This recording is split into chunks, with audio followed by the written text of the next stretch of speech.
Hello, and welcome to the Phantom 4 RTK tutorials. In this video, we'll teach you how to use Network RTK.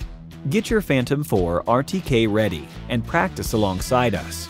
You need to prepare a Phantom 4 RTK unit, a 4G SIM card, a Phantom 4 RTK remote controller, and several charged batteries. Begin by inserting the 4G SIM card into your remote controller. Power the RC on. Tap to launch the DJI GS RTK app.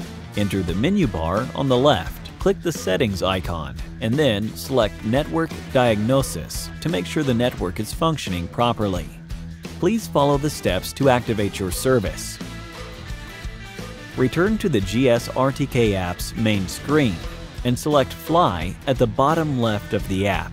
This will show a direct camera view from the Phantom 4 RTK. Tap on the three dots in the top right corner to enter the settings menu.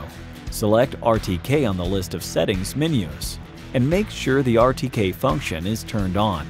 Select Custom Network RTK under the RTK signal method.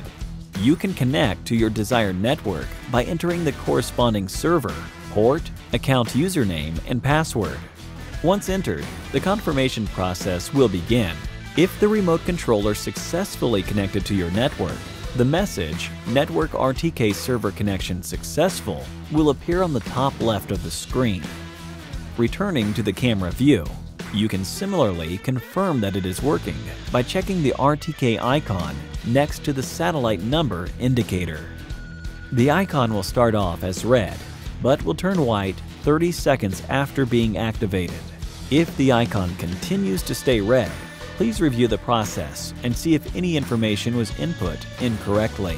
Once the home point is recorded, you are ready to fly. No additional setup required. Once you're connected, the home point will record and you can start your mission. Thank you for watching. Stay tuned for more Phantom 4 RTK tutorials.